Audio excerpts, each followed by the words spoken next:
In our world today, to find the right people for the right place is a challenge. That is why the title tells us, call them in. In 1 Samuel chapter 16, the prophet has David brought in. In other words, he called him in. Then the Lord said to Samuel, arise and anoint him. He is the one. So Samuel took the horn of oil and anointed David in the presence of his brothers. And from that day, the Spirit of the Lord came upon David in power. Recruiting the right person can be very challenging. And some time ago, as we were seeking to fill a vacancy here at UCB, I felt the Holy Spirit saying, call in the person needed for that vacancy. Just as Samuel called David. And trust me, God did answer our prayers, and the right person responded. You see, God does know the right person for the right place at the right time to do the right work, just as he knew David was the right person.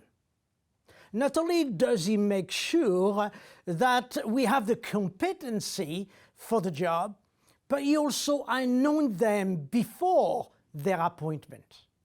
So today, if you are seeking to fill a vacancy, don't take my word for it, but try it. Call them in and be assured that you won't be disappointed, as God will help you to discern the right person for the available assignment to fill. I also believe that there is a godly strategy to recruit the right people. And here at UCB, it's what we call the 5C of recruitment. But first, let's understand one very important principle. You can either work or you can toil through a job. Have you ever noticed that the word work is used before the fall, and that after the fall he uses toil? The definition of the word toil is to exert strength with pain and fatigue of body and mind, with effort of some continuance or durations. Not surprising, it's why so many people today hate their job. Well, your work is not your job. You get trained to do a job. A job is what you may get paid to do, and a job is also temporary. However, your work is what you are born for. Many see work as a punishment, but work was the very first assignment that God gave to man. God created humans with the ability to work and not to toil.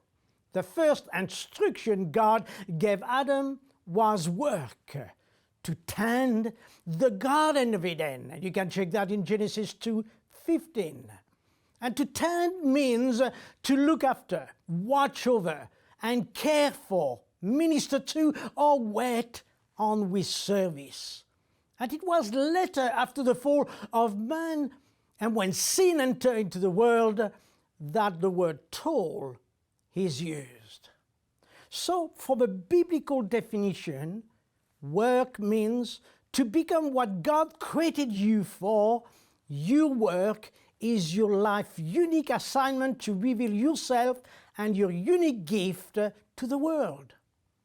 Whereas toil leads people to do something they hate. When the person is operating in the assignment that God created for them, they are in a different place of fulfillment, and God called that work. That is why I tell my wife Jackie that I can't retire from what God created me for.